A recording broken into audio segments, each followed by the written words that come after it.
1월 16일 월요일 오늘의 주요 뉴스입니다. 뉴욕 증시는 유럽 신용등급 강등 쇼크에도 선방했습니다. 이미 예견될 일이라는 평가에 반발 매수세가 유입됐는데요. 다우지수는 0.39% 내렸고 S&P 500은 0.49%, 나스닥은 0.51% 하락으로 마감했습니다.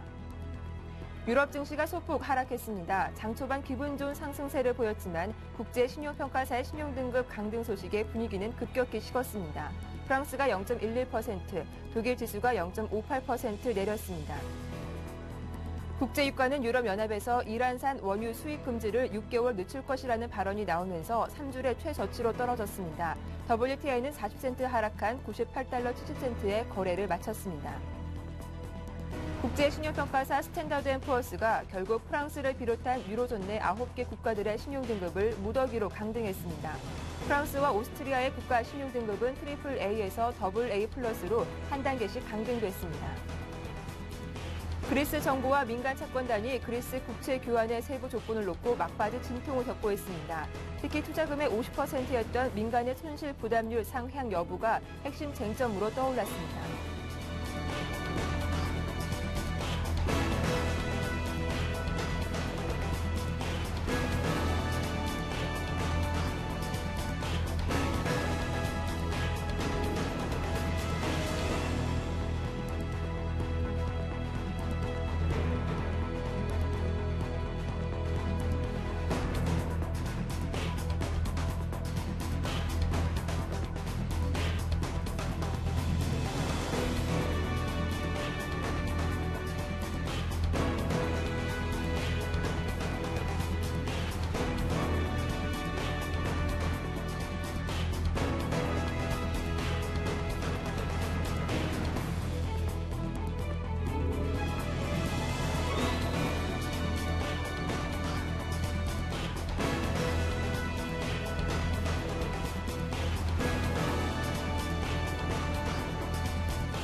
안녕하세요. 굿모닝 대박 예감 박미라입니다. 주말 잘 보내셨습니까?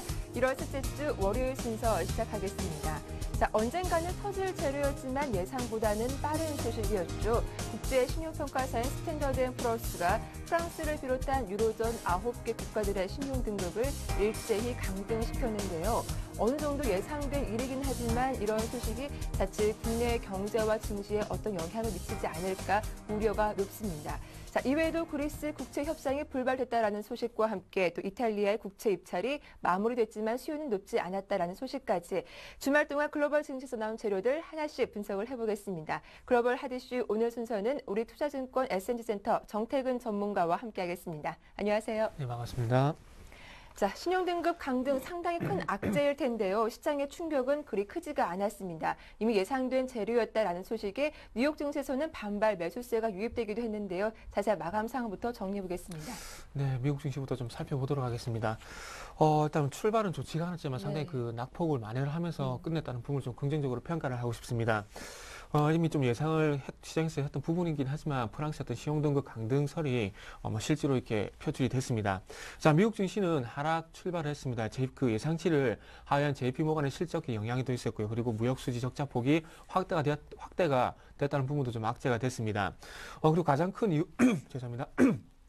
그리고 가장 큰 이유 같은 경우에는 S&P가 프랑스와 오스트리아의 신용등급을 각각 한 단계씩 강등을 했다는 소식이 상당히 큰 악재로 작용을 했습니다. 그리고 나서 이런 부분들이 장중에는 조금 그 소문으로 돌았습니다. 강등이 될 거라는 그런 보도가 계속해서 나오면서 소문이 돌았었는데 이런 소문들에 대해서 S&P가 직접적으로 확인을 해주지 않으면서 낙폭이 확대가 됐고요. 그러면서 증시가 마감하고 난 뒤에 발표가 되면서 상당폭 충격을 충격이 완화됐다고 좀 보시는 게 맞을 것 같습니다.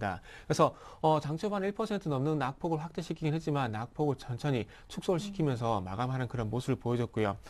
프랑스 그 바로행 재무장관이 공식적으로 프랑스의 신용등급 강등을 기정사실화했습니다. 하지만 미국의 신용등급 강등과 같은 재앙 수준이 아니라고 빠르게 진화해 나섰다는 부분들을 시장이 좀 긍정적으로 평가를 했다는 것이 조금 낙폭을 만회하는 원동력이 되지 않았나 이렇게 좀 평가를 하고 싶고요. 그리고 실제로 좀 전에도 말씀드렸지만 신용등급 하향 소식이 장중에는 전해지지 않았지만 장 마감하고 난 뒤에 발표가 됐고, 그리고 이런 프랑스의 시용등급 강등 같은 경우에는 이미 예상이 됐다는 그런 반응이 나오면서 상당폭 낙폭을 만회시키는 그런 원동력이 됐습니다. 그래서 네. 다우 산업지수 같은 경우는 0.39% 약보합권에 마감을 했고요. 그리고 나스닥 종합지수도 0.51%, 그리고 S&P 500 지수도 0.45% 약보합권에서 마감을 했습니다. 장 초반에는 그 금융주가 조금 그래도 상당히 선방하는 모습들이 나왔지만은 이렇게 시장이 좀 아무래도 약세를 보였다는 부분들이 금융주가 그리고 기술주가 약세를 보인 부분도 아무래도 영향을 조금 미쳤습니다. 네, 이렇게 프랑스의 국가 신용등급 강등에 이어서 스페인과 이탈리아 등 다른 유럽 국가들도 강등 대상이 될 수 있겠다라는 소식에 투자 심리가 많이 위축되기도 했는데요. 과연 어떤 나라가 또 얼마큼 내렸는지 정리해 볼게요.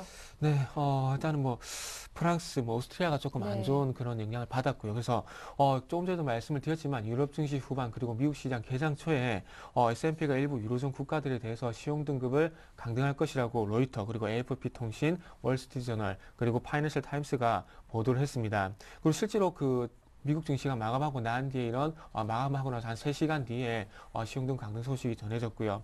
S&P가 프랑스와 그리고 오스트리아의 국가 시용등급을 AAA에서 AA 플러스로 한 단계 강등을 했습니다. 그리고 등급 전망도 부정적으로 제시를 하면서 추가 강등 여지도 남겨두었고요.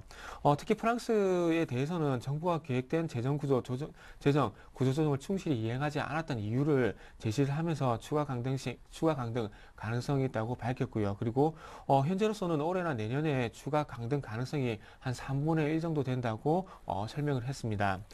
재정위기 어려움을 겪고 있는 스페인 같은 경우에는 AA-에서 A로, 그리고 이탈리아 같은 경우에는 A에서 BBB 플러스로, 포르투갈에 대해서는 BBB-에서 BBB로 특이 등급으로 각각 강등을 했습니다. 그래서 프랑스와 오스트리아 마찬가지로 부정적 등급 전망을 제시하면서 추가 강등 가능성도 현재 열어두었고요.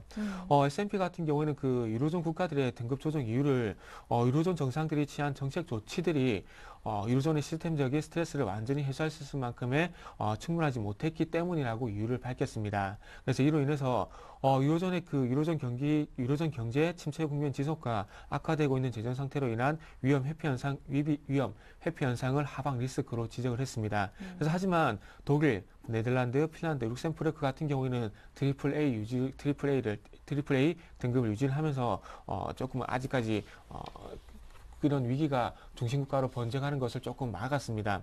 그래서 어쨌든 결론적으로 말씀드려본다면은 어떤 그 유로존에서 나오고 있는 최근의 정책들에 대한 부분, 시장에 대한 어떤 그 시장을 안정시키기 위한 정책들이 시장에 만족을 시키지 못하고 있다는 부분들을 상기시키고 있고요. 어떻게 본다면 S&P 같은 경우에도 조금 그 통화 정책이라 해야 될까요? 유동성에 관한 정책을 나오기 위한 조금 압박이 아닌가, 좀 이렇게 해석을 하는 부분도 있다는 부분을 좀 덧붙여 보도록 하겠습니다. 네, 다음 내용입니다. 그리스 정부와 민간 채권단이 진행하던 국채 교환 협상이 또다시 불발됐습니다. 오는 18일인가요? 다시 한번 협상 진행하겠다라고 언급하기도 했는데요. 과연 이 해약권 50% 비율을 상회할 것인지 말 것인지 의견이 분분하죠. 네, 일단 시장에서 지금 현재 50%를 네. 기정사실화하고 있고요. 하지만 독일 같은 경우 지금 75%까지 지금 현재 압박을 하고 있는 상황입니다. 어떤 그 유로존의 그 신용등급 하향 조정만큼이나 어떤 불씨가 될 수 있는 부분이 민간 채권단과 어떤 국제 협상인데 이런 부분이 조금 빠르게 원만하게 좀 해결이 돼야 조금 그 시장의 불안감을 빠르게 좀 해소를 할 수 있을 것 같습니다. 그래서 그리스와 민간 채권의 국채 그 교환 협상이 지금 50%에서 한 60% 정도 그런 얘기가 나오면서 지금 현재 협상이 다시 한번 또 중단이 됐습니다. 민간 채권단을 대표로 하는 국제금융협회가 성명서를 통해서 지속적으로 논의를 가졌지만 당사자들 간의 일치된 합의를 이끌어내지 못했고요. 그러면서 추가 고려 사항들만 남았다고 밝혔습니다. 익명의 그리스 정부 관계자도 몇 가지 세부 사항들을 검토를 해야 하고요. 그러면서 협상이 이르면 다음 주 18일 날 재개가 될 것으로 보인다고 전달을 하기도 했습니다. 현재 추가로 고려할 사항 같은 경우에 국채 교환 프로그램에 민간 채권자들이 자발적으로 참여할지 여부와 채권단 내의 절대 다수가 합의안에 동의할 경우 나머지 채권단도 의무적으로 국채 교환에 응하도록 하는 집단 행동 조항을 도입할지를 두고 의견이 엇갈리는 것으로 현재 알려지고 있고요. 채권단의 자발적인 참여에 대한 추가 논의가 현재는 좀 필요해 보입니다. 그리고 협상이 다음 주에 재개가 되겠지만은 지연이 될 가능성도 충분히 있다고 현재 그 현지 언론을 통해서 보도가 되고 있고요. 일단은 협상이 마무리되기 전까지는 또 어떤 시장의 좀 불안 요인으로 계속 자리 잡을 수 있겠다 이런 생각이 드는데요. 네. 일단은 그 협상 같은 경우에 지금 그 민간 채권단이 네. 조금 손실을 적게 보려고 하고 있고요. 그리고 그리스 같은 경우에는 조금 이런 표현을 좀 써도 될지 모르겠는데 네. 조금 배째라식으로 좀 나오는 것 같습니다. 네. 조금 우리나라가 IMF에 들어갔을 때 상황과는 조금 너무나 상반된 그런 그리스 반응이 현재 나오고 있기 때문에 조금 그 어이가 없다는 그런 표현이 맞을 것 같습니다. 그럼 이제 어쨌든 그 그리스 정부도 그 어떤 그 2차 지원에 대한 부분을 계속해서 얘기를 하고 있고요. 그러면서 현재 그리스 민간 채권단도 어쨌든 그리스 채권을 상각하기 위한 그런 얘기가 나오고 있는데, 네. 상당히 조금 많이 힘듭니다. 조금 그리스 같은 경우에도 뭐 이해가 그 반정부 시기가 너무나 심하다 보니까 그런 부분을 이해를 못하는 부분이 없지 않아 있지만은 그렇다고 하더라도 조금 그 어떤 그 국영 자산에 대한 부분들을 민간화를 한다든지 아니면은 지금 현재 가지고 있는 채권들 같은 경우에도 조금 상각 처리를 하게 되면서 조금 정부 긴축에 대한 부분도 좀 추진을 해 나가야 되는데 이런 네. 부분 좀 이탈리아는 조금 틀린 부분이 없지 않아 있습니다. 이탈리아 같은 경우는 정부에서 적극적으로 현재 나서고 있지만은 그리스 같은 경우는 그런 부분이 너무나 좀 약합니다. 네. 그렇다 보니까 어떤 긴축에 관한 부분이 조금 적극적으로 이루어져야 되는데 그런 부분이 조금 약하다 보니까 민간 채권단 같은 경우에도 그런 부분에 대해서 조금 적극적으로 나설 수가 없는 상황이고요. 그리고 아무래도 조금 그 50%란 그런 부분도 상당히 너무나 큽니다. 뭐 금액을 한번 비교해 본다면은 1,000만 원을 만약에 그 대출을 했다면은 1,000만 원의 대출 이자뿐만 아니라 이자는 받을 수 없는 상황뿐만 아니라 원금의 50%나 삭감하는 그런 원금의 50%나 돌려받지 못하는 상황이 될 수밖에 없기 때문에 네. 거기에 대한 손실을 부담할 수 있는 부분도 지금 어떻게 본다면 유럽의 상황이 좋지 않은 만큼 투자은행들의 상황도 너무나 좋지가 않습니다. 그렇기 때문에 거기에 대한 부담도 말 그대로 부담이 될 수밖에 없기 때문에 조금은 많이 어려운 상황이라 네. 봐야 될 것 같기 때문에 이런 부분들이 어떤 그 시장에서 원했던 유동성 공급이 이루어진다면은 조금 한 발짝 물러날 수 있는 상황이 될 수 있겠지만은 어쨌든 그런 시장에서 그리고 20에서 그런 정책이 나오지 않고 있기 때문에 민간 채권단도 상당히 부담이 될 수밖에 없는 상황이기 때문에 조금 많이 어려운 상황이라고 좀 봐야 될 것 같습니다. 네, 어쨌든 원만하게 조금은 해결이 돼야 시장이 좀 안정을 찾지 않겠나 그런 결론을 다시 한번 말씀드려보고 싶고요. 예, 말씀 잘 들었습니다. 다음은 또 뉴욕 증시 개장 전에 미국 최대 은행인 JP모건 체이스가 실적을 발표하기도 했습니다. 그런데 4분기 실적이 좀 부진했더라고요. 자세한 내용 전해주시죠. 네, 지난주에 그 한 주간의 경제 지표를 말씀드리면서 네. JP모건의 실적에 조금 유럽의 어떤 그런 문제들도 영향을 미칠 가능성이 있다고 말씀을 드렸는데 그런 부분이 조금은 영향을 미쳤습니다. 그래서 실적을 한번 좀 짚어보도록 하겠습니다. 자산 기준으로 봤을 때 JP모건 체이스 같은 경우에 미국의 최대 은행입니다. 그래서 1위 은행이라 보시면 될 것 같고요. 작년 4분기 순이익이 37억 3천만 달러를 기록을 했습니다. 그리고 주당 순이익 같은 경우에는 90센트를 기록을 했고요. 순이익 같은 경우에는 전년 대비 한 23% 감소한 수준이고 주당 순이익 같은 경우에는 시장 예상치에 부합하는 수준을 기록을 하게 되면서 어떤 충격은 상당폭 완화가 됐습니다. 투자은행 특히 IB 부분의 어떤 수입이 유로존 위기 영향으로 해서 전년 대비 13% 정도 감소한 43억 6천만 달러를 기록을 했습니다. 그래서 뿐만 아니라 트레이딩 부분 그리고 기업 관련 딜에서도 부진했던 것이 영향을 미쳤고요.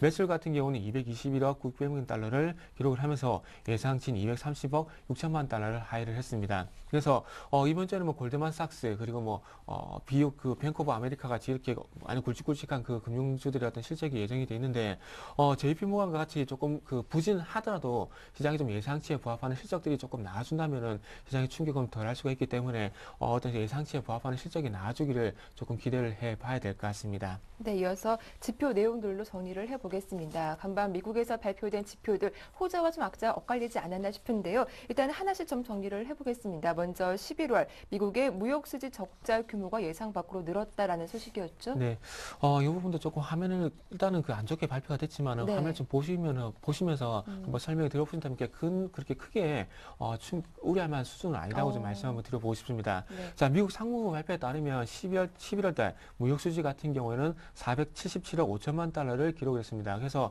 지금 현재 화면을 보시면은 5개월 내 최대치를 기록하긴 했지만은 지금 현재 그 작년 6월 달 수준이 작년 6월 달 달부터 지금 현재 그 통계치가 나가고 있는데 작년 6월 달부터 그렇게 큰 변동이 없습니다. 그 450억 달러 적자 수준에서 지금 현재 플러스 마이너스 50억 달러 정도로 왔다 갔다 하고 있는 수준이기 때문에 크게 우려할 만한 수준은 아니고요. 단지 최근에 와서 5개월 만에 5개월 만에 다시 한번 적자폭이 늘었다는 부분을 조금 시장에서 집중을 하는 것 같습니다. 그래서 어쨌든 뭐 마이너스 그 478억 달러 적자를 기록하게 되면서 예상치인 450억 달러를 상회를 했다는 부분을 상당히 조금 우려를 하는 것 같고요. 수출이 0.9% 감소를 했고 그리고 수입이 1.3% 증가를 하면서 적자 규모가 조금 확대가 됐다는 부분이 좀 시장에서 집중을 하고 있습니다. 상대적으로 가격이 높아진 원유 및 그리고 자동차 수입이 증가한 것이 영향을 미쳤고요. 수출 같은 경우에는 유로존의 재정위기가 미국 제품의 해외 수요를 위축시켰다는 그런 부분들이 영향을 미치면서 2개월 연속 감소하는 수준을 보였습니다. 공산품 부문 적자 같은 경우는 631억 8천만 달러를 기록을 했고요. 그리고 서비스 부문에서는 그와 반대로 154억 3천만 달러의 어떤 흑자를 기록을 했습니다. 그리고 또 한 가지 긍정적인 부분은 대중국 무역수지 적자가 268억 7천만 달러를 기록을 하면서 10월달 280억 7천만 달러보다 감소를 했습니다. 그래서 연결해서 조금 그 발표된 경제 지표들을 좀 한번 살펴본다면은, 요금 더 화면도 같이 보면서 말씀드려본다면은, 12월 물가 같은 경우에는 전월 대비 0.1% 정도 하락을 했습니다. 네. 최근 5개월 내 네 번째 하락을 기록을 했고요. 국제 원자재 가격 하락이 그 영향을 미치면서 인플레이션 압박도 더 완화될 것이라고 현재 해석을 하고 있습니다. 하지만 에너지를 제외한 수입 물가 같은 경우에는 0.1% 정도 상승을 하면서 최근 3개월 만에 처음으로 반등을 했습니다. 자, 수입 물가 같은 경우에는 앞으로 이번 주에 발표될 예정이죠. PPI 생산자 물가 그리고 CPI 소비자 물가 영향을 미칠 수가 있는 선행 지표이기 때문에 한번 참고를 해볼 만한 지표라고 한번 말씀드려보고 싶습니다. 어쨌든 수입 물가 그 확대폭이 축소가 됐다는 부분들은 어떻게 본다면 앞으로 발표될 인플레이션에 관한 부분들을 완화시킬 수가 있기 때문에 좀 긍정적으로 볼 수 있는 부분이라 말씀드려보고 싶고요. 그래서 시장에서 그렇게 주목은 하지는 않지만 그래도 조금 전에 말씀을 드렸듯이 선행지표 역할을 하기 때문에 한 번 정도 참고를 해볼 만한 지표라고 말씀 한번 드려보고 싶습니다. 네. 자, 그리고 다음은 미시간대 소비자 심리지수를 한번 좀 살펴보도록 하겠습니다. 자, 1월달 미시간대 소비심리지수 예비치 같은 경우에는 74.0을 기록을 했습니다. 그래서 이 부분도 좀 화면을 같이 보시면서 말씀 한번 드려봐야 될 것 같은데요. 지금 이제 8월달 이후에 상당히 큰 폭으로 개선이 되고 있습니다. 8월달 55.7에서 지금 이제 74까지 상당히 가파르게 개선이 되고 있는데 이 부분에 조금 소비심리가 조금 개선이 되고 있다는 부분들을 이 부분이 어떻게 본다면 실질적으로 소비와 좀 연결이 될 수가 있기 때문에 시장에서 상당히 조금 집중을 하고 있고요. 그리고 요뿐만 아니라 컨퍼런스 보드 소비자 심리 지수보다는 미시간대 소비자 심리 지수 같은 경우에 상당히 가계 지수가 연관이 돼 있기 때문에 상당히 좀 집중을 하는 것 같습니다. 그래서 결론적으로 말씀드려본다면 소비 심리 지수가 개선이 되고 있다는 부분들은 어떻게 본다면 상당히 그 이후에 소비와 반복해서 말씀드리는 부분이긴 하지만은 소비와 상당히 연결될 수 있는 가능성이 크기 때문에 집중을 한다고 좀 말씀 한번 드려보도록 하겠습니다. 그래서 좀 더 세부적으로 한번 살펴본다면은 현재 경기 여건에 대한 지수 같은 경우에는 82.6을 기록을 하면서 예상치 80.2 그리고 12월달 79.6보다 상당히 높았고요. 그리고 소비자 기대 지수 같은 경우에는 68.4를 기록을 하면서 12월 63.6 그리고 예상치 65를 상회를 했습니다. 12개월 그러니까 12달 뒤에 경기 전망 지수 같은 경우는 79를 기록을 하면서 12월 달 70을 앞서는 그런 모습들을 확인할 수가 있었고요. 어때서 다시 한번 정리를 해본다면 향후에 경기와 소득에 대한 소비자들의 기대감이 상승하고 있는 것을 현재 해석을 하고 있습니다. 네, 말씀 잘 들었습니다. 다음은 또 유럽 증시 내용도 살펴볼 텐데요. 일단 장 초반 분위기는 좋았습니다. 상승 출발했지만 중간에 신용 등급이 강등될 것이다라는 설이 나오면서 결국 하락으로 마감을 했는데 자세한 마감 내용 전해보겠습니다. 네, 유럽 증시는 미국 증시와 틀리게 상승은 좋았습니다. 1%에 가까운 상승 출발을 했습니다. 아무래도 전일 그 스페인과 이탈리아 국채 입찰이 성공적으로 마무리가 되면서 거기에 대한 영향도 있었고요. 그리고 유럽 중앙은행의 통화 정책 회의 후에 드라기 총재가 유럽 경제가 안정이 되고 있다는 그런 발언을 한 것도 상당폭 영향을 미쳤습니다. 그래서 어쨌든 이런 부분들 미국 경제 지표가 좋지 않게 발표가 됐지만 어쨌든 유럽의 이슈가 상당히 큰 큰 부분을 차지하고 있기 때문에 여기에 대한 어떤 긍정적인 평가가 나오면서 유럽 증시는 좀 상승 출발을 했습니다. 아울러 47.5억 유로 규모의 어떤 이탈리아 국채 입찰이 추가로 예정이 됐었지만은 유럽 재정위기에 대한 우려감이 완화가 되면서 장 중반까지 상승세는 계속해서 지속이 됐습니다.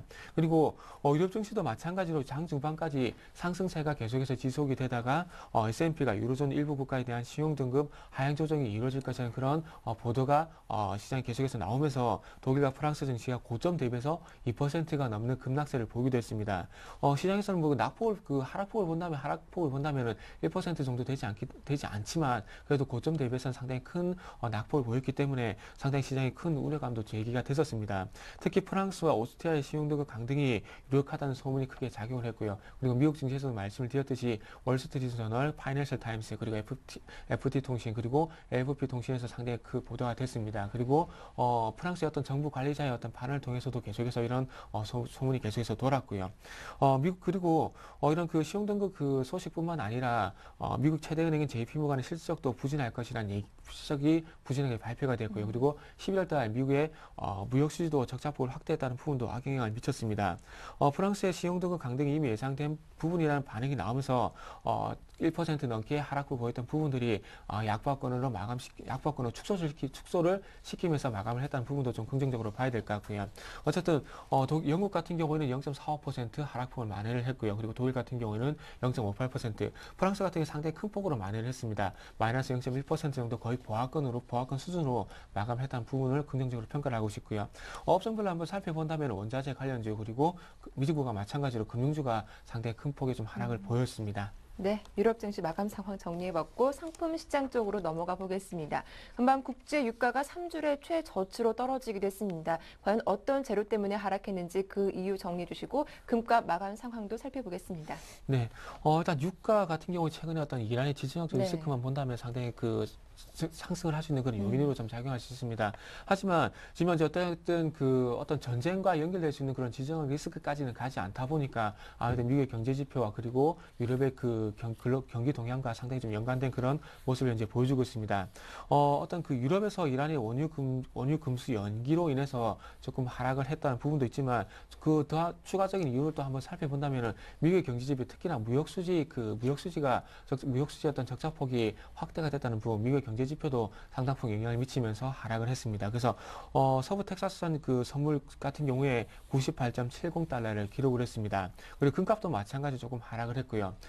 S&P가 그 프랑스의 등급을 하향 조정하게 되면서 당연히 유로화가 좀 약세를 보일 수밖에 없습니다. 그렇다면은 유로화가 좀 약세를 보인다면 조금 상대적인 어떤 통화를 할 수 있는 미국 달러가 좀 강세를 보일 수밖에 없고요. 그렇다면은 금값 같은 경우 상품 가격 같은 경우 특히나 유로화보다는 달러가 좀 상당히 큰 그 연관성이 있습니다. 그렇다 보니까 미국의 달러가 좀 강세를 보이다 보니까 상품 가격은 조금 하락할 수밖에 없고요. 그리고 상품 중에서도 상당히 대표적으로 할 수 있는 금값 같은 경우에 하락을 했습니다. 그래서 금값 같은 경우에는 온스당 1630.8달러를 기록을 하면서 다시 한번 하락을 했습니다. 그래서 최근에 그 달러가 좀 약세로 전환하기 전까지는 수세적으로 금값도 하락을 할 수밖에 없는 여건이란 부분도 조금 참고를 하시는 게 좋을 것 같습니다.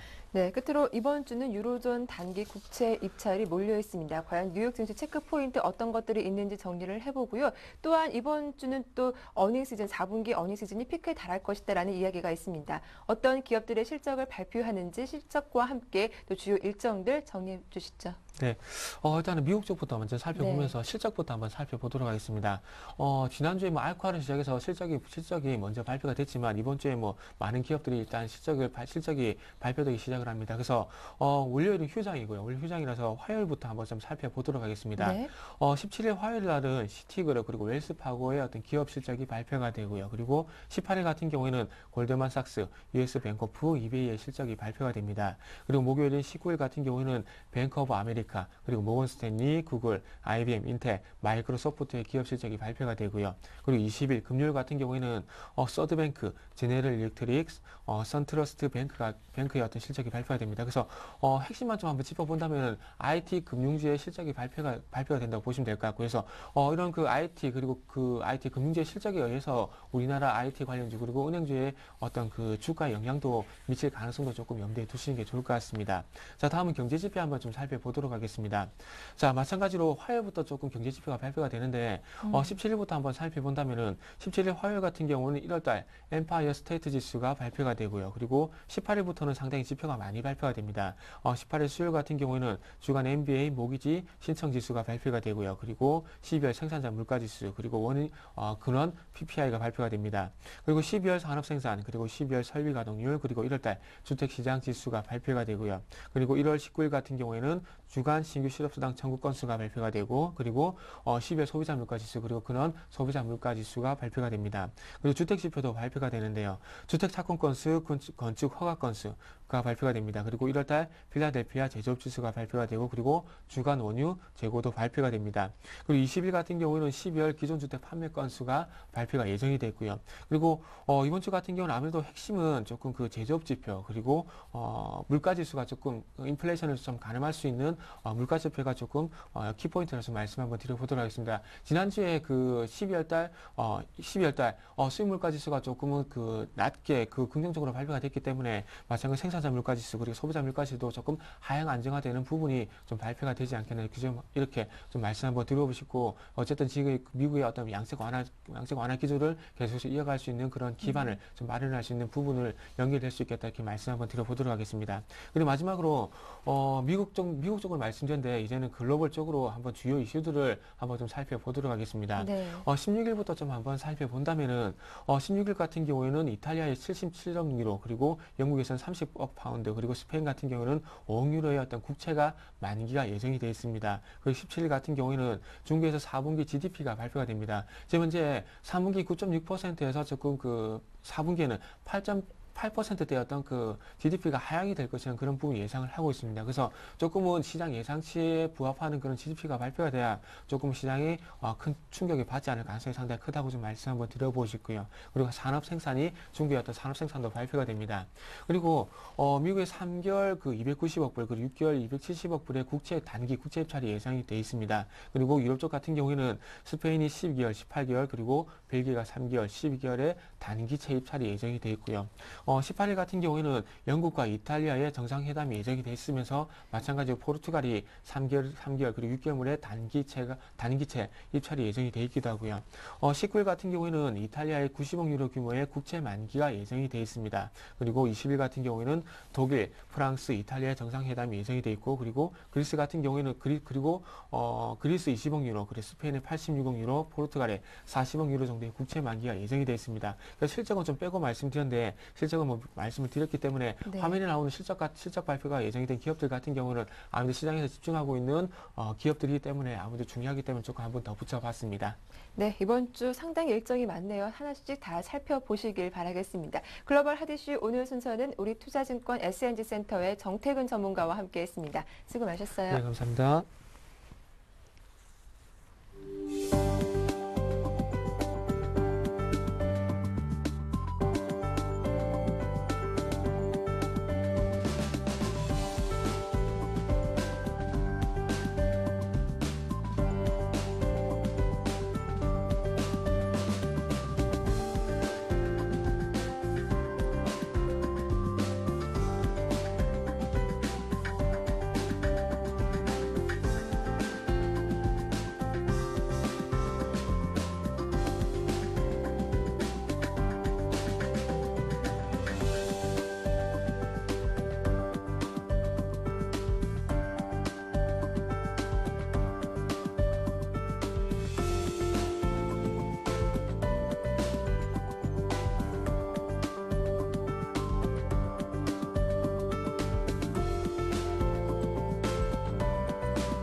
내년부터 만 0세에서 2세 영유아를 둔 가정은 소득 수준에 관계없이 양육 수단을 지원받을 수 있을 것으로 보입니다. 그런데 아직 소득에 따른 지원 금액이나 3세 이상 아이들과의 형평성 문제는 남아있어 논란이 되고 있습니다. 한국의 외국환 평형기금 가산금리가 지난 13일 기준 175bp까지 상승했습니다. 올해 들어 한국의 국가 신용도를 나타내는 CDS 프리미엄은 지난 9일 171bp까지 치솟는 등 불안한 흐름을 보였습니다. 국토해양부가 전국 6,800가구를 설문조사한 결과 오는 20일과 25일 전국의 설 연휴 귀성 귀경 이동 인원이 지난해보다 2.1% 증가한 3,154만 명에 이를 것으로 추산됐습니다. 정부가 음식점 쇠고기 가격을 내리기 위해 정육점과 식당을 함께 갖춘 정육식당의 세금 부담을 대폭 낮추는 방안을 추진합니다.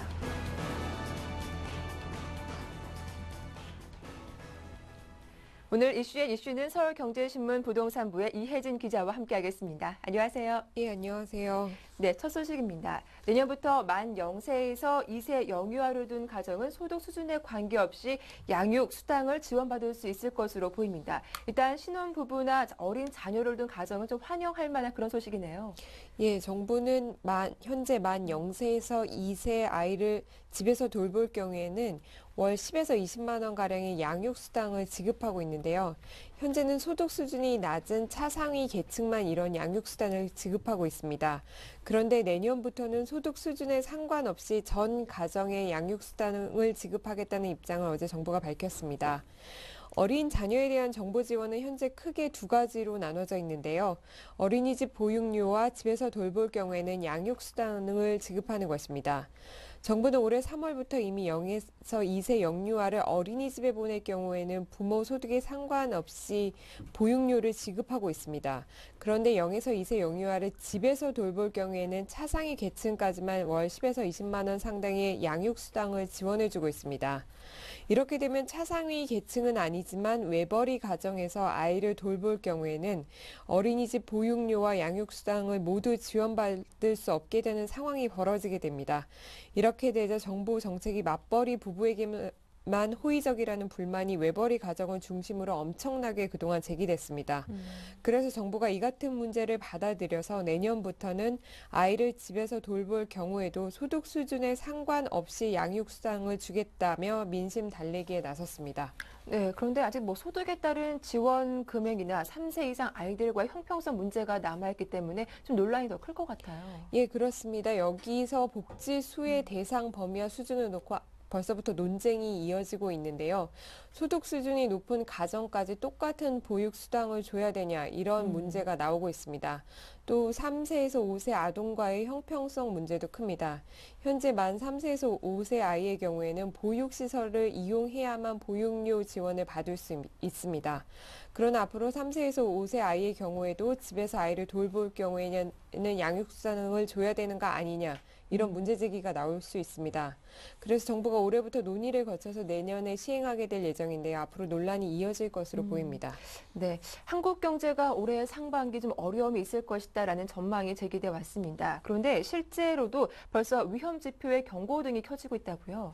예, 한국 경제의 위험 지표가 벌써부터 상승하는 추세입니다. 올해 들어 한국의 국가 신용도를 나타내는 CDS 프리미엄은 지난 3일 154bp에서 9일에는 171bp로 치솟는 등 불안한 흐름을 보였습니다. 이 CDS 프리미엄은 지난해 10월 28일에는 127bp까지 내려갔었는데요. 올 들어 크게 치솟은 수준입니다. 이렇게 위험 지표의 경고등이 켜진 이유는 무엇보다 유럽 때문입니다. 오는 2에서 4월은 유럽 국가들의 국채 만기가 무더기로 돌아오는 시기여서 위기감이 특히 고조되고 있습니다. 이 같은 유럽 금융시장의 불안은 한국의 금융시장과 실물 경제에 모두 영향을 주게 되는데요.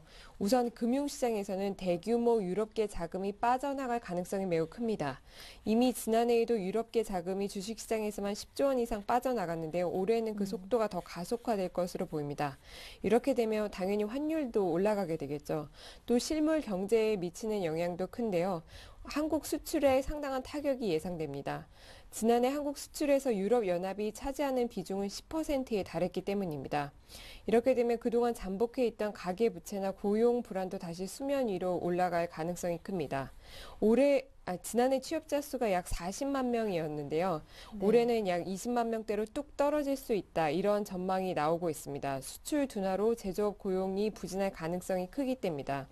또 이란 핵 개발을 둘러싼 국제 유가 불안도 만만치 않은 위험 요인입니다. 국내 상황도 여의치가 않은데요. 북한 리스크와 선거를 앞두고 정치 불안이 이어지고 있습니다. 이런 복합적 불안 요인으로 인해서 한국의 1분기 경제 성장률은 전 분기 대비 0% 내지는 마이너스를 기록할 가능성이 있고 또 특히 올해 연 3%대의 저성장을 할 수밖에 없다. 이런 비관적인 전망이 나오고 있습니다. 네, 이번 주는 주말이면 설 연휴가 본격적으로 시작이 됩니다. 설레시는 분들 아무래도 많으실 것 같은데요. 그런데 귀경 인원이 지난해보다 더 늘어났다고요? 예, 국토해양부가 전국 6,800가구를 대상으로 설문조사한 내용에 따르면은요, 오는 20일에서 25일 전국의 설 연휴 귀경 인원이 지난해보다 2.1% 증가할 것으로 예상됐습니다. 귀성길보다는 귀경길 교통 혼잡이 심할 것으로 보이는데요. 이번 설은 월요일이어서 귀성 교통량이 주말로 분산되는 반면에 귀경 차량은 설 당일과 다음 날로 집중되기 때문입니다. 고속도로를 이용해서 주요 도시를 이용할 때 걸리는 시간은 대전의 경우에는 서울에서 갈 때 3시간 40분, 올 때 4시간 20분, 부산은 갈 때는 7시간 10분, 올 때는 9시간 10분, 광주의 경우에는 서울에서 5시간 40분, 광주에서 돌아올 때는 6시간 30분가량 걸릴 것으로 예측됐습니다. 네, 마지막 소식입니다. 자, 산지 쇠고기 값이 급락했음에도 불구하고 음식점에 가보면 가격은 여전히 비싸던데요. 정부가 이렇게 쇠고기 값을 내리기 위한 방안을 모색하고 있다고 합니다. 어떤 내용인지 들어볼게요. 정부가 음식점 쇠고기 가격을 내리기 위해서 정육점과 식당을 함께 갖춘 정육식당의 세금 부담을 대폭 낮추는 방안을 추진합니다. 농림수산식품부 관계자는 정육식당에 부과하는 세금을 인하해 줄 것을 기획재정부에 요청할 계획이라고 밝혔는데요. 정육식당은 한 가게에 쇠고기와 돼지고기를 썰어 파는 정육점과 식탁, 반찬, 불판 등을 함께 제공하는 음식점을 모두 갖춘 식탁입니다. 예전에는 이런 정육식당의 고깃값이 싸서 많이들 이용했었는데요. 요즘 일반 식당이랑 가격이 비슷해져서 인기가 시들합니다. 그 이유는 세금 때문인데요. 정육식당은 고깃값에 대해서는 원래 10%에 해당하는 부가세를 면제해 줬었는데 국세청이 2009년부터 이를 인정하지 않고 전체를 식당으로 인정해서 부가세를 추징한 이후에는 정육식당의 고깃값도 같이 올라갔습니다. 네, 끝으로 이번 주 주간 일정도 정리를 해보겠습니다. 예, 16일에는 지난 한 해 외국인의 국내 주식과 채권 투자 동향이 발표되고요. 17일에는 지난해 11월 기준 가계대출 현황이 나옵니다. 또 19일에는 박재환 기획재정부 장관이 국내 경제 5단체장과 주요 대기업 회장 등과 간담회를 갖습니다. 또 2012년 국고채 발행 계획도 이날 발표됩니다. 네, 말씀 잘 들었습니다. 지금까지 서울경제신문 부동산부의 이혜진 기자와 함께했습니다. 수고 많으셨어요. 잠시 후 이슈앤 진단 이어집니다.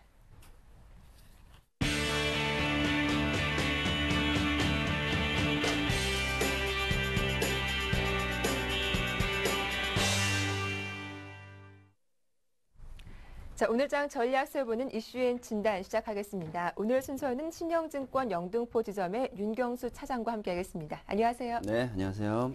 예, 먼저 지난 시간 흐름을 정리를 해보겠습니다. 먼저 지난주 금요일장이었죠. 코스피 코스닥 모두 기분 좋게 이틀 연속 올랐어요. 네, 매수세가 좀 강하게 들어오고 그렇죠. 기관 외국인 매수세가 들어오면서 장을 좀 상승세로 이끌었다고 볼 수가 있겠습니다. 말씀하신 대로 기관과 외국인의 매수세가 들어오면서 장을 상승세로 이끌었고요. 코스피가 전날보다 11.11포인트 오른 1875.68을 기록하면서 장을 상승으로 마감을 해주었습니다. 장 초반 프로그램 매도 규모가 늘어나면서 지수가 반락을 하기로 했지만 외국인들의 매수세가 들어오면서 장을 다시 상승세로 이끌어줬다 이렇게 볼 수가 있겠고요. 그 후에 프로그램 매도도 매수 우위로 전환되면서 장을 또 상승으로 이끄는 데 도움을 줬다 이렇게 볼 수가 있겠습니다. 이날 금통위의 금리가 결정된 상황이 있었는데요. 네. 금리 동결을 했음에도 불구하고 큰 영향은 미치지 않고 뭐 장은 지속적으로 상승을 이끌었다 이렇게 볼 수가 있고요. 외국인이 1,600억 정도 매수를 보여줬고요. 기관 역시도 1,350억 정도 매수를 보여주면서 장을 상승으로 이끌어줬다 이렇게 볼 수가 있겠습니다. 이날 매수를 보면 기관과 외국인이 4일 내지 5일 연속으로 매수를 보여주면서 장을 상승으로 이끄는 데 도움을 줬다 이렇게 볼 수가 있고, 개인만 또 역시 차익 실현 뭐 이런 부분을 보이면서 매도를 보여줬고요. 코스닥 역시도 뭐 기관의 매수세에 힘입어서 이틀째 상승을 보여주고 있습니다. 기관 외에는 뭐 외국인과 개인은 좀 매도세를 보여줬는데 기관이 강한 매수세를 보여주면서 장을 역시나 상승을 이끌어줬다 이렇게 볼 수가 있겠습니다. 네. 외국인이 뭐 많이는 아니지만 그래도 42억 매도를 보여줬고요. 개인이 23억, 특히 이제 기관은 84억 정도 매수를 보여주면서 장을 상승을 이끌어줬습니다. 네, 간략하게 전일 금요일장 마감 상황을 정리해봤습니다. 자, 그렇다면 금요일장에서 어떤 업종이 좀 강세를 보였고 특징적인 이슈가 어떤 것이 있었는지 지금부터 정리를 해보도록 하죠. 네, 외국인들의 매수가 돋보이면서 네. 외국인 매수가 우위를 보여줬던 종목들이 뭐 상승으로 역시 이끌어줬다고 볼 수가 있겠는데요. 전기, 전자나 통신, 그리고 섬유, 의복, 철강, 금속 이런 부분들이 1% 이상 상승을 하면서 장을 또 상승을 이끌어줬는데 도움을 줬다 볼 수가 있겠고요. 은행이나 금융업, 제조, 증권 역시도 뭐 상승세를 이끌어주면서 장을 상승으로 이끌어줬다 이렇게 볼 수가 있겠습니다.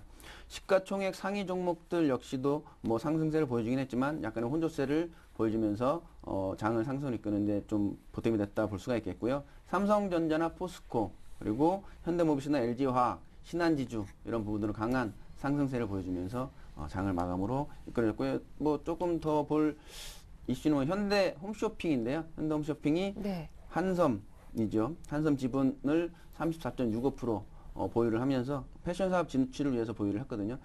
그러면서 또 두 종목 다 상승을 보여줬다 이렇게 볼 수가 있겠습니다. 그리고 코스닥을 보면 업종별로 제약이나 섬유, 그리고 의류, 비금속, 기타, 제조, 오락, 문화 이런 부분들이 상승으로 이끌면서 장을 좀 상승으로 가져갔고요. 시가총액 상위 종목들은 혼조세를 좀 나타내면서 특이한 게 바이오 관련 종목들이 상승을 보여주면서 장을 마감을 했다 이렇게 보여줄 수가 있겠습니다. 바이오 뭐 대장주인 셀트리온이 상승세를 보여주면서 7.15% 급등을 했고요. 이에 따라서 뭐 셀트리온 제약, 메디포스트, 메디톡스 이런 바이오 제품, 바이오 주식들이 상승을 보여줬습니다.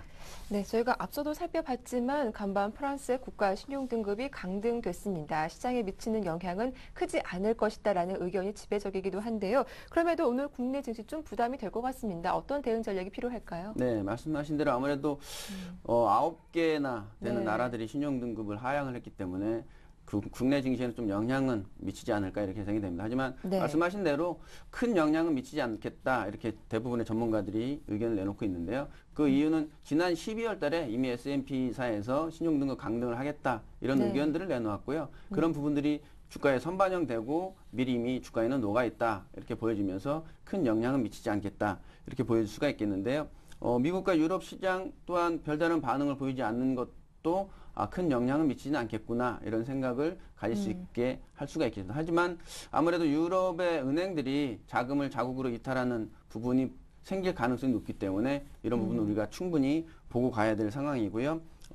이런 부분에 따라서 우리 국내 기업들의 실적 발표에 우리가 좀 초점을 맞춰봐야지 않을까 이렇게 생각이 됩니다. 그동안에 잘 내실을 기해왔던 기업들이 실적이 좋게 나온다면 아무래도 국내 증시는 추가 상승 여력은 충분히 보이지 않을까 이렇게 보여지면서 국내 증시의 기업들의 실적 발표를 우리가 눈여겨봐야 되지 않을까 이렇게 예상이 되고 있습니다. 네, 그래서 오늘 좀 전략을 세워본다면 그렇다면 좀 예. 어떤 게 필요할까요? 오늘은 네. 그래서 단기적으로는 좀 하락할 가능성이 있습니다. 유럽의 아. 신용등 강등이 있었기 때문에 네. 아무래도 뭐 주가에 녹아있다 하지만 불안 심리가 좀 조성이 되기 때문에 특히 프랑스의 신용등급 하락이 조금 영향을 많이 미칠 것 같은데요. 네. 그래서 단기적으로는 하락을 보일 가능성이 높기 때문에 추가 상승 여력은 충분히 있기 때문에 단기 하락이 생겼을 때 오히려 매수를 하시는 것이 더 전략적으로는 좋지 않을까. 그래서 매수를 할 당시에도 뭐 지난번에 말씀드렸던 것 똑같이 금요일날 말씀드렸죠. 추가 매수보다는 분할 매수 그리고 단기 차익 실현을 좀 노리면서 현금 보유도 좀 가져가시는 게 주요한 전략이라고 이렇게 말씀드릴 수가 있겠습니다. 네, 이렇게 분할 매수를 추천해 주셨는데 그렇다면 어떤 테마와 업종이 좀 유망한지 그 부분도 한번 살펴보겠습니다. 네, 오늘은 조금 뭐 여러 가지인데요. 실적, 네. 아까 말씀드렸던 기업들의 실적 때문에 실적 테마주, 그리고 유가 관련, 그리고 네. 중국 여전히 춘절이 이제 얼마 안 있으면 다가오니까 그쵸. 춘절에 관한 중국 소비 관련주 이렇게 좀 나눠서 보겠는데요. 네. 여전히 뭐 지난번 우리 삼성전자 실적 발표를 했죠. 실적 발표 이후에 기업들의 실적 발표가 계속 이어질 상황인데요. 특히 이제 LG전자는 4분기에 흑자 전환을 했을 가능성이 높다. 이런 부분이 나오면서 LG전자에 대한 기대감, 그리고 아모레드 때문에 SFA, 그리고 아나페스, LCD TV죠. 아나페스 또한 우리가 눈여겨봐야 될 주가라 이렇게 볼 수가 있겠고요. 유통과 관련해서도 뭐 내수주긴 한데요. 베이직하우스, LG패션, 신세계, 그리고 현대홈쇼핑, 현대홈쇼핑은 아까 말씀드렸던 한섬 관련돼서 주가가 지속적으로 상승 가능성이 높고요. 그래서 또 베이직하우스는 중국 소비, 중국에 또 진출을 했기 때문에 중국 소비 관련돼서도 좀 영향을 미칠 수 있는 주식 종목이다 이렇게 볼 수가 있겠습니다. 또 유가 관련돼서는 지금 그리고 4분기 실적에 대한 기대치가 눈높이가 낮아진 상태이거든요. 네. 이에 따라서 기업들이 실적이 조금만 좋게 나오기 시작한다면 아무래도 이런 부분들은 강한 매력을 느끼게 할 수 있지 않을까 그래서 이런 부분들에 따라서 실적에 대한 기대감들, 이런 실적에 대한 주가들 잘 보셔야 될 것 같고요. 그럼 이 눈높이가 낮춰졌다라고 말씀하신 건 네. 전 업종에 해당되는 건가요? 그렇죠. 예, 전 업종이 우리가 대외적인 컨센서스가 약해지기 때문에 네. 뭐 계속적인 유럽 불안 때문에 수출이 좀 줄었다 이렇게 생각을 할 수가 있거든요. 그래서 그런 부분들을 감안을 한다면 눈높이가 어느 정도는 낮춰놓고 시작을 하기 때문에 조금만 그 눈높이보다 좀 높게 실적이 나온다면 충분히 매력적으로 보일 수가 있겠죠. 그리고 네. 지금 호르무즈 해협의 얘기가 계속 나오고 있는데요. 그 부분을 조금 우리가 살펴본다면 그쪽 주변 나라를 살펴봐야 되거든요. 주변 나라가 네. 주요 산유국인 사우디아라비아, 이라크, 또 물론 이란 이렇게 세 개국이 포함되어 있기 때문에 이런 부분들이 전 세계적으로 수출하는 그 호르무즈 해협을 통해서 수출하는 산유 원유가 한 20% 정도라고 얘기를 하고 있는데 그 중에 주요 국가들이 아시아 국가거든요. 수출을 하는 국가들이 주요 국가들이 아시아 국가인데 이런 아시아 국가 중에 이제 저희 나라, 우리나라가 포함되어 있고요. 일본, 중국 이런 나라들이 포함되어 있는데 우리나라도 한 20% 정도 쪽을 통해서 수입을 하고 있고요. 근데 거기서 우리가 이제 이란의 원유는 한 10% 정도 우리가 수입을 하고 있는데 원유가 워낙 질이 좋다고 네. 하기 때문에 뭐 수입을 하고 있는데 이런 부분들은 감안을 한다면 이란도 근데 수출을 하기 위해서는 어쩔 수 없이 호르무즈 해협을 너무 장악을 하지는 않을까. 그래서 지금 일본은 미국의 협상을 통해서 차츰차츰 원유 수입을 줄이겠다 이런 네. 얘기를 하고 있고요. 하지만 중국은 워낙 또 강한 나라이기 때문에 미국이 얘기를 해도 뭘 별로 듣지를 않죠. 그래서 우리는 계속 수입을 하겠다. 그 원유 수입의 대부분이 중국으로 가거든요. 그래서 이런 부분들을 감안한다면 큰 긴장감은 지속되지는 않지 않을까. 하지만 지금 계속 뭐 이란과 미국이 신경전을 벌이고 있기 때문에 유가에 어느 정도는 상승 영향은 미치지 않을까 이렇게 예상이 돼서 유가 관련해서 우리나라 3인방이죠. 네. SK 이노베이션, S51, GS 이런 3인방도 좀 보셔야 될 것 같고요. 중국 춘절과 관련해서는 지금 지난번에도 말씀드렸듯이 관광객의 나이가 변화되고 있거든요. 30대, 40대에서 20대, 특히 20대 여성분들로 관광객이 변화되고 있기 때문에 이런 관광객들의 주요 타겟을 잡고 가는 게 좋지 않을까 이렇게 생각도 되고 있고요. 그래서 작년부터 20대의 여성분들의 관광객들이 바뀌었거든요. 그 네. 이제 전환됐는데 오늘 아침에도 뉴스 뭐 보니까 페이스 투 페이스 이런 전략을 백화점들이 가겠다. 네. 그래서 그 상품 쇼핑뿐만 아니라 가이드 역할까지 하겠다 이런 전략을 내놨더라고요. 그래서 그런 부분을 감안한다면 중국 소비 관련주들도 우리가 충분히 봐야 되지 않을까. 그래서 지난번 말씀드렸던 호텔 신라 부분들도 우리가 네. 충분히 보고 아까 그 유가 관련해서는 아시아나항공 이런 부분들도 우리가 충분히 봐도 되지 않을까 이렇게 생각이 되고 있습니다. 네, 오늘 크게 세 가지 업종별 테마 말씀해 주셨습니다. 실적 테마주와 유가 관련주, 중국 소비 관련주 많은 관심 가져보시길 바라겠습니다. 자, 오늘 순서는 신영증권 영등포 지점의 윤경수 차장과 함께했습니다. 수고 많으셨어요. 네, 감사합니다. 네, 굿모닝 대박 예감 1부 순서는 여기서 마치겠습니다. 저희는 잠시 후 2부로 돌아오겠습니다. 고맙습니다.